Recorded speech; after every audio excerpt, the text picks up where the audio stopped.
2024 లేదా 25లో డిగ్రీ లేదా బీటెక్ చదివారా? సాఫ్ట్‌వేర్ జాబ్ కోసం ఎదురు చూస్తున్నారా? అయితే కోడ్ జ్ఞాన్ 100 డేస్ కోర్సులో చేరండి. జాబ్ సాధించండి. నమస్కారం రచిత మేనంపల్లి గారు. నమస్తే సిరి.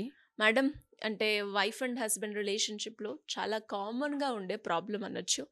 బట్ కామనే కానీ దాన్ని సాల్వ్ చేయడం మాత్రం చాలా డిఫికల్ట్ అని అంటూ హ్మ్. ఉంటారు. అంటే మన వీడియోస్ కిందనే ఇంకొకళ్ళు కూడా కామెంట్ చేయడం జరిగింది. మేడం, నా భర్త మంచోడే. ఎక్కువగా మా అమ్మ మాటలు వింటాడు మేడం. నా మాటలు వినడు. నేను చేసింది కరెక్టే. ఆ సిట్యుయేషన్ మా ఇద్దరి మధ్యలో జరిగిన దాంట్లో మాట్లాడుకుంటే నాదే కరెక్ట్ ఉంది.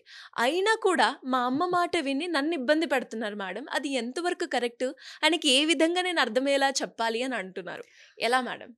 సో, బేసికల్‌గా ఇది మన సమాజంలో never ending topic. And the most painful also. అంటే ప్రాబ్లమ్ ఏమొచ్చిందంటే మన కల్చరల్ కండిషనింగ్. ఏందంటే చిన్నప్పటి నుంచి అమ్మ తప్పు చెప్పదు. అమ్మ మన మంచి కోరుకుంటది. అమ్మ ఆహ్, దేవత. అమ్మ మాట కరెక్ట్. ఎందుకంటే ఫెమిలియర్ పర్సన్. ఇప్పుడు వినలేదు అన్నంత మాత్రాన నిన్ను పూర్తిగా రాంగ్ పడుతున్నారని కూడా కాదు. ఫెమిలియర్ ఒకటి, కల్చరల్ కండిషనింగ్ మనది. అమ్మ అంటే కరెక్ట్ చెప్తది. ఆమె చిన్నప్పటి నుంచి పెంపకం అప్పుడే పెళ్లి చేసుకుంటే నన్ను వదిలేస్తావారా? పెళ్లి చేసుకుంటే మారిపోతారు, పెళ్లి చేసుకుంటే మారిపోతారు, పెళ్లి చేసుకుంటే మారిపోతారు అని ఇట్లా ఇట్లా విని నేను అస్సలే మారా. ఇప్పుడు ప్రూవ్ చేసుకోవాలి. రైట్? ఇదొక యాంగిల్ ఆఫ్ పీపుల్ ఉంటారు. రెండో రకం వాళ్ళేందంటే వాళ్ళకు కాన్‌ఫ్లిక్ట్ అవాయిడ్ చేయాలి. కాన్‌ఫ్లిక్ట్ అంటే ఇప్పుడు మా అమ్మ మాటిని చిన్నది బయట అంటే దట్స్ ఎ బ్యాడ్ నోషన్ ఏందంటే ఒక మెన్‌కి గనక ఇక్కడ 60-70 అంటే like major portion of the సొసైటీలో ఒకవేళ హ్మ్. మదర్ హ్మ్. పెంచేటప్పుడు వచ్చే నీ లైఫ్‌లో నీ భార్యని ఇలా చూడాలి. మనమందరం ఒక టీము అని చిన్నప్పటి నుంచి గనక మన సొసైటీలో అది అయ్యుంటే గనక ఇంత రచ్చ జరిగేది కాదు. ఈ పూర్వకాలంలో ఎప్పుడైతే వస్తారో, వాళ్ళకి వాళ్ళ హస్బెండ్స్ వినేవాళ్ళు గాదు. ఎప్పుడు హస్బెండ్స్ ఎందుకు వినేవాళ్ళు గాదు. వాళ్ళేదో వాళ్ళ గోలేందో వాళ్ళ ఎమోషన్ అనేది ఎక్కడ తీర్చుకోలేవు. కోపం, బాధ, దుఃఖం ఇలాంటివేవి భర్త అక్కడ కూర్చొని వినేవాడు కాదు. పాత కాలంలో. ఈమెకి కొడుకులు చాలామంది ఉండేవాళ్ళు. ఈ సామ్రాజ్యానికి ఎవరు అధిపతి? ప్రతి ఒక్క మనిషికి సందు దొరికితే వాళ్ళు రుబాబు చూపిస్తారు. ఎవరైనా. ఆ ఒక్క కోవకు చెందిన వాళ్ళమే పేరెంట్స్‌ని గూడా. పిల్లల మీద చూడు. వాడిని పెద్ద ఉన్న అంత అంత పవరంతా చూపిస్తారు కొంతమంది. అరే బాబా! నువ్వు పవర్ చూపియడానికి నీ పిల్లలే దొరికారా? బయట ఒక ఆర్గనైజేషన్‌లో నీ వర్క్ దగ్గర పనితనంతో చూపిచ్చాలి. కానీ ఇక్కడేమవుతాది, అలాగే ఎగ్జాక్ట్‌గా సమాజంలో గూడా ఏమైందంటే, వాళ్ళు బయట పనిచేసే మెయిడ్స్, అప్పుడు జీతగాళ్ళందరూ, పాలేరులందరూ వాళ్ళ మీద ఒరేయ్! రా, రా, పోరా అని వీళ్ళందరూ ఈమె గూడా అట్లాగే చేసేది. కోడళ్ళొచ్చాక ఏమైంది, అత్త చాలా కష్టపెట్టింది ఈమెని. ఎందుకు? నా కొడుకు ఎక్కడ వీళ్ళ చేతులకు బోతడో, ఆ తర్వాత ఇక్కడ చాలామంది కోడన్లుండేవాళ్ళు. చెప్పితే ఇనకపోతే అందరూ కొట్టుకొని చస్తారు ఇంట్ల. చాలా మంది ఉండేవాళ్ళు గదా! హ్మ్. సో, హ్మ్. అత్త ఏం చేసేదంటే కొంచెము డెవిల్ రూపమెత్తేది. అందరిని కంట్రోల్‌లో పెట్టాలంటే ఒక రకమైన స్ట్రాంగ్ వాయిస్ ఉండాలి. కొన్ని కొన్ని ఆర్గనైజేషన్‌లో ఇంతమందిని అంటే వాయిస్ ఆటోమేటిక్‌గా రైజ్ అయితది. కొంతమంది సైలెంట్‌గానే దే విల్ మేనేజ్. పర్సనాలిటీ. హ్మ్. అదే ఒక అత్త మంచిగానే ఉండేది. కొంతమంది ఏం చేసేవాళ్ళంటే ఇట్లా అరిచి వాళ్ళను నాన్న హ్మ్, గొడవ చేయడము, లేకపోతే మాటలనడము, లేకపోతే పని చేయడము. మా ఒక రిలేటివ్ మొన్న ఊరెళ్ళా అక్కడ చెప్తూ వాళ్ళ అత్త అసలు ఇట్లా టెర్రర్ అంట. అంటే టెర్రర్ అంటే ఒక ముగ్గురు, నలుగురు కొడుకులుంటే మనకిప్పుడు ఒక పిల్లల్ని ఎవరికైనా దత్తత ఇవ్వాలంటే కూడా బాధ గదా! కానీ ఆ ముగ్గురు, నలుగురు పిల్లల్ని ఒక్కొక్కళ్ళకి పిల్లలు లేకపోతే ఇచ్చిందంట. ఎందుకిచ్చింది? ఈళ్ళంతా నా పిల్లలు ఎక్కడికి పోరు. కానీ నలుగురు ఆస్తికి, 4 ఊర్లకి నేను రాణి. నా కొడుకులు కబ్జా చేస్తే ఎవరు? నేను. సో, అంత స్ట్రాంగ్ ఉండేవాళ్ళంట అప్పుడు విమెన్. అసలు నాకు మొన్న చెప్తుంటే భలే సరదా ఏసింది. నేను మరీ మరీ చెప్పించుకున్నా. అంటే నిజమా ఇట్లుండేవాళ్ళా అప్పుడు విమెన్ అని. ఇప్పుడు విమెన్ తుస్సు. ఏం లేదు. ఆ ఫోన్‌లు ఇది. No strong mentality. అంటే అది నేను కరెక్ట్ అని చెప్పట్లేదు. బట్ మనం పిల్లల్ని అసలు హాస్టల్‌కి పంపించే లోపల చచ్చిపోతున్నాం. వాళ్ళ గ్రోత్‌కి అని వాళ్ళ పిల్లల్ని కూడా దూరంగా పెంచుకుందామా. సో, అట్లాంటి వాళ్ళు ఏం చేశారంటే కోడళ్ళను అల్లాడిచ్చేసేదట. అంటే పొద్దున్న ఇప్పుడు 9 ఏళ్లకు, 10 ఏళ్లకు పెళ్ళిళ్ళవుతాయి గదా! సిరి. ఆట పట్టుకొని ఇట్లా ఉంటే గజ్జ గజ్జ గజ్జమని వణికేవాళ్ళంట అత్తలకి. సో అంత సో వాళ్ళ తర్వాత అత్తలు 2 రకాలు ఉంటారు. మనం ఎప్పుడు అంటాం, ఒక సిచ్యుయేషన్ జరిగితే, ఒక తాగుబోతు తండ్రియో, ఒక భయంకరమైన తండ్రి ఉంటే, మా నాన్నలాగా అవ్వద్దు అనుకునేవాళ్ళు కొంతమంది అంటారు. మా నాన్నలాగా అవ్వడానికి నేను రీజన్ మా నాన్నే అని చెప్పేవాళ్ళు ఇంకోళ్ళు చెడిపోవడానికి. సో ఇలాంటి 2 వర్గాల ఏ డైరెక్షన్‌లోనే ఉంటారు. ఇక్కడ నెక్స్ట్ అయ్యే అత్తలు, అమ్మో! మా అత్తతోటే నేను పడ్డ, నా కోడలనైతే బిడ్డలా చూసుకుంటా అనే అత్తలు కొంతమంది ఉంటే, రాని చెప్తా. ఈ ఫ్రస్ట్రేషన్ అంటే, మా కాలంలో మా భర్తలు విన్నరా? దీని భర్త దీనికి మంచిగా సుఖపడిపోతున్నారు. మాకైతేనా వాళ్ళొచ్చే వరకు వాళ్ళ తిన్న తర్వాత ఇంత మిగిలితే తిన్నాం. ఇప్పుడు భర్త రాకముందే తింటున్నారు. ఇదే కదా కంపారిజన్‌లు. మేమెంత కష్టపడ్డాం. ఎందుకు కష్టపడ్డావు? నీ కొడుకు, నీ కోడలు. నీ కొడుకు సంతోషంగా పడ్డానికి నువ్వు కన్నావు. నీ కొడుకు సంతోషం ఎవరి దగ్గర ఉంది? హ్యాపీ ఫ్యామిలీలో ఉంది. నువ్వు కోడల్ని మంచిగా చూసుకుంటే, కోడలు నువ్వు కలిసి ఒక టీమ్ అయితే కరెక్ట్ ఉంది. కానీ మీరిద్దరు గొడవ పడితే ఈయన మనశ్శాంతి ఎక్కడికి పోయింది? నీ కొడుకునే వ్యధ పెట్టే అంత సంస్కారం లేనంత హీనంగా అత్తలు తయారవుతాయి.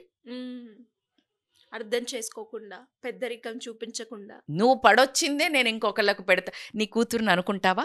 నేను పడొచ్చా? బిడ్డ నీ ఇంటికి పోయినాక మీ అత్తగారు కూడా ఇట్లా కష్టపడుతుంది చూడు, అప్పుడు తెలుసు అంటవా? ఏ రోజు నీ కోపంలో కూడా అనవు. ఏ కోపంలో కూడా అనవు నువ్వు. మరి సాటి ఆడపడుచు కూడా అంతే కదా పాపము. అవునా? సో ఈ పాపాలన్నీ మూట కట్టుకోకండి. నేను అదే చెప్తున్నా. కొంచెం గ్రో అప్. ఎందుకు అంటే మనకి ఈ ఈ అవేర్నెస్తో బతకటం ఇంపార్టెంట్. సరే, ఇది టాపిక్ ఇక పెద్దది కాబట్టి మళ్ళీ నేను తర్వాత మాట్లాడతా. మీరు అన్నట్టు మా భర్త వినకుండా నన్ను టార్చర్ పెడితే నేను ఏం చేయాలి? కోడలు సబ్జెక్టుకి వస్తే కనుక అర్థం చేసుకోండి. ఫస్ట్ ఏంటంటే కమ్యూనికేట్ చేయండి మీ హస్బెండ్తో. ఎలా కమ్యూనికేట్ చేయాలి అని అంటే, మేడం నేను మీ అమ్మ ఎప్పుడు ఇంతే, మీ అమ్మ చెప్పిందే ఇంటవు అని దట్ హోల్డ్ డ్రామా, పాత సినిమా హీరోయిన్ లాగా కొంచెం ఆపండి. Let's grow up. ఎడ్యుకేటెడ్ అంటున్నాము, జనరేషన్ మారింది అంటున్నాము, 3G వచ్చింది, 5G వచ్చింది, 4G వచ్చింది కదా. మనం గ్రో అప్ అయిదాం. ఈ కల్చర్ ఇంకా కట్ చేయాలి అంటే ఇప్పుడు నువ్వు గ్రో అప్ అవ్వాలి. ఏంటి, నువ్వు ఇట్లా చేస్తున్నావు, ఐ అగ్రి. మీ అమ్మదే తప్పు, మీ అమ్మ మాట వింటున్నావు అనుకుంటా. నువ్వు ఇలా చేసినప్పుడు I'm getting so hurt, I ఫీల్తో స్టార్ట్ చేయండి. I feel so hurt, I feel so lonely, I feel disrespected. ఎన్ని పెద్ద భయంకరమైన పదాలు చెప్పు దీనికి. అది నువ్వు ఎంత సంస్కారంతో చెప్పాలి, ఎంత లో వాయిస్లో చెప్పాలి, ఎంత ఎమోషన్తో చెప్పాలి అంటే, నువ్వు ఏదైతే బాధపడ్డావో ఆ ఎమోషన్ బాధని నువ్వు కోపం రూపంలో తీసుకెళ్ళి, ఏడ్చి రూపంలో తీసుకెళ్ళి, దాన్ని డైల్యూట్ చెయ్యకుండా ఒక బ్యూటిఫుల్ వెయిట్ తోటి, ఒక మెచ్యూరిటీతో కలిపి గనక ఎక్స్ప్రెస్ చేస్తే అది డైజెస్ట్ అవుతుంది. ఆయనకి షేమ్ ఫీల్ అవుతారు. అవును కదా, ఇదొక వర్గం ఉంటుంది. సెకండ్, అసలు ఆయన చెయ్యడానికి అలా అర్థం చేసుకోకుండా ఆయన పొజిషన్ కూడా అర్థం చేసుకో ఒక్కసారి.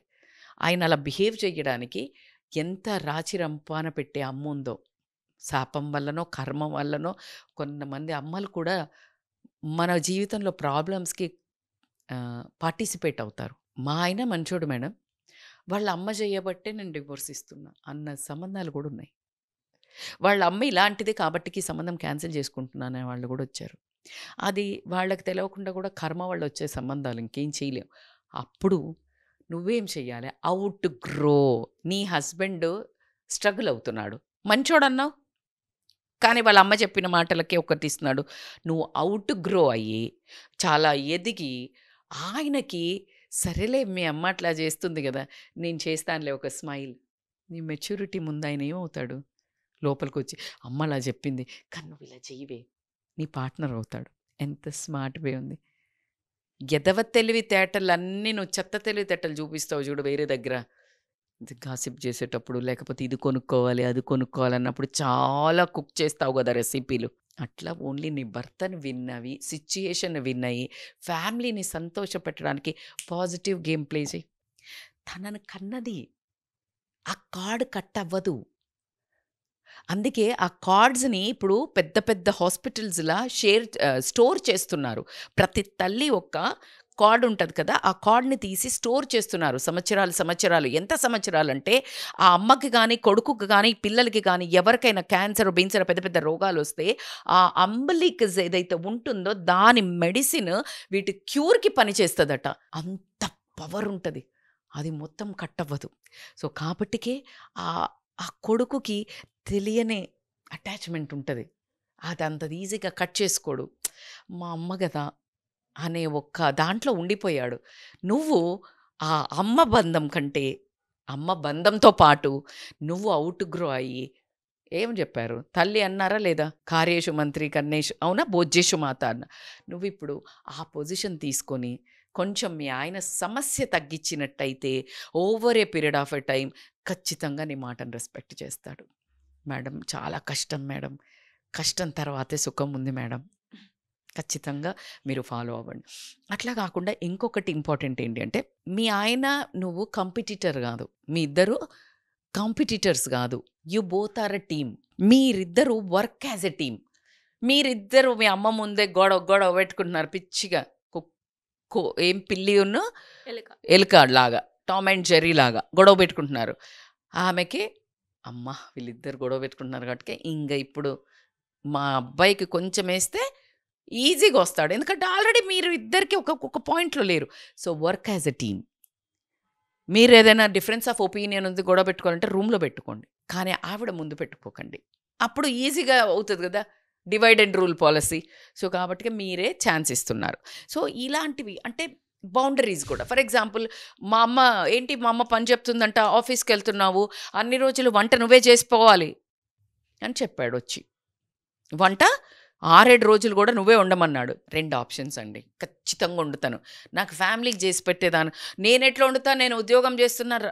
నా don't do this direct attack. తప్పకుండా వండుతాను. నేను వీక్ డేస్ నేను వండుతా, లేదు వీక్ డేస్ అత్తయ్యని చేయమనండి, లేదు మీకు ఎవ్వరికి అమ్మకి చేత కాదు, అమ్మ చెయ్యదు, సూపర్, నా జీతం పెట్టి వంటామని పెడతా. వంటామె చేస్తే తింటామా అంటే వీకెండ్లో 1 రోజు 2 రోజులు నేను వండుతా, కానీ నా వల్ల కాదు. Clean and clear boundaries. ఈ హ్యాస్ టు యాక్సెప్ట్. రేషియో మీరు ఎక్కువ తీసుకోండి, స్లో రేషియో చెప్పండి. స్లో రేషియోకి ఒప్పుకున్నారు, ఈసారి మీ అత్తమ్మకి ఇష్టమైనవి మీరు అత్తమ్మ నేను 2-3 రోజుల నుంచి ఉండలేదు కదా, ఈరోజు మీకు ఒకటి ఇష్టమైంది వండి పెడుతున్నా. అరే ఫార్మిటీ. ఈ విమెన్ ఇద్దరు ప్యాచప్ అయిందనంటే మెన్ ఆటోమేటిక్గా మీ ఆయన కూడా సతాయించడం బంద్ చేస్తాడు. So you need to, option లేదు. తను మీ ఆయన తల్లి అంటే నీ తల్లి, ఆప్షన్ లేదు. మా ఆయన మాట వింటున్నాడు, ఇప్పుడు ఆపోజిషన్ టీం ఏమే నేను ఎట్లింటాడు, నా మాటిన ఎట్లింటాడబ్బా. నీకు కన్నీ ఒకడిని ఇచ్చింది కదా, వినడు. వినేటట్టు చేసుకునే సంస్కారము, మెచ్యూరిటీ నువ్వు బిల్డ్ చేసుకో, ప్రవర్తన బిల్డ్ చేసుకో. 80% అక్కడ సాల్వ్ అవుతుంది. ఒక 10-15% నువ్వు తగ్గు, బౌండరీస్ గీసుకో, ఈ అత్తమ్మతోటి ప్యాచప్ చేసుకో. నేను మొన్న ఒక ట్రైనింగ్ మీకు ఇవాళ చూపించాను కదా, నేను ఒక లేడీ వచ్చి ఇచ్చారు, ఏమని టెస్టిమోనీ ఇచ్చారు, ఏమి మీరు ఓవర్కమ్ చేశారు మీ లైఫ్ ఛాలెంజ్ అని అడిగాను. బికాజ్ నేను దాంట్లో ఉన్నాను. ఛాలెంజ్ నా జీవితంలో ఒక పెద్ద ఛాలెంజ్, నా ముందు ఒక పెద్ద కొండ ఉంది సిరి. నాకు నేను ఎంత మోటివేషన్ ఇస్తున్నానో నాకు కావాలి. So I want to listen, ఎందుకంటే ఎవ్రీ విమెన్ ఈజ్ వారియర్. చిన్నదో పెద్దదో ప్రతి సమస్య నువ్వైనా కూడా ప్రతిరోజు వచ్చేటప్పుడు ఒక చిన్న సమస్యను ఓవర్కమ్ చేసే ఇక్కడ వస్తున్నావు. Thousands who ever is watching నా వీడియో ఈరోజు, ఒక్కొక్క అమ్మకి ఒక్కొక్క స్టోరీ ఉంది. చిన్నదా, పెద్దదా, మంచిదా, భయంకరమైనదా, చెడ్డదా, ఎలా ఓవర్కమ్ చేసావంటే అసలు వాళ్ళ అత్త నరక యాతన పెట్టేదంట భయంకరంగా. కానీ ఆవిడేం చేసిందంట అంటే ఒకటే అనుకుందంట, చచ్చిపోవాలనుకుందంట, వదిలేయాలనుకుందంట. బట్ సడన్గా కుదరదు అని గేమ్ చేంజ్ చేసింది. ఏంటంటే ఈ బంధం బతికున్నంత కాలం ఇంతే, ఈవిడ ఇంతే, నేను దీన్ని సరిదిద్దుకోవాలి అని ఒక్క థాట్. అందుకే అంటారు intention is important to lead life. Intention. ఇది బర్బాద్ చేస్తా అంటే బర్బాద్ అవుతుంది, ఇది బాగు చేస్తా అంటే బాగవుతుంది. అందుకే నీకు ఈ ప్రేతాత్మలు గీతాత్మలు అంటారు, అది ఉన్నదో లేదో మనకు తెలియదు, కానీ ఒకటే ఇంటెన్షన్, నేను వీళ్ళని నాశనం చేస్తా, ప్రేతాత్మలు వస్తాయి, వీళ్ళను బాగు చేస్తా, దేవుడు హోమాలు వస్తాయి. రైట్. సో కాబట్టికే ఇది ఈ ఇంటెన్షన్ తోటి ఆమె అనుకుంది. అత్త మారి ఇప్పుడు ఎంత నవ్విందంటే, now my life has changed.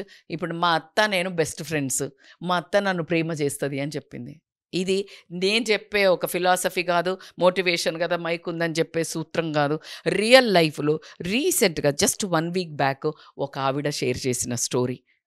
సామాన్యమైన మహిళ, సామాన్యమైన ఇంట్లో నుంచి పుట్టుకొచ్చిన స్టోరీ ఇది. సో మీకు నేను ఇది ఎవిడెన్స్గా, ఎగ్జాంపుల్గా ఎందుకు చెప్పానంటే ఇట్ వర్క్స్. డెఫినెట్గా మేడం. అండ్ మీరు చెప్పిన దాంట్లో ఒక్కసారి కనుక ఈ వీడియోని ఇంకా క్లారిటీగా రావాలి అంటే ఇంకొకసారి చూస్తే ఆటోమేటిక్గా ఈజీగా వాళ్ళకు కూడా వాళ్ళ లైఫ్ని ఏ రకంగా మార్చుకోవాలి అన్న ఆప్షన్స్ మనకు కనిపిస్తాయి. ఎవరి కోసం? నీ సంతోషం, నీ పీసు, నీ భర్త పీసు, నీ పిల్లల శాంతి కోసం, అందమైన కుటుంబం కోసం. మరి నువ్వు కష్టపడకపోతే ఎవరు కష్టపడతారు? పైగా నువ్వు ఇంత కష్టపడ క్వశ్చన్ అడిగావు, నేను చాలా ఇష్టపడి ఆన్సర్ చెప్పా. మరి వాళ్ళు కొంచెమన్నా వర్క్ చేయాలి కదా Siri. Anyways thank you ma'am, thank you so much. Thank you Siri.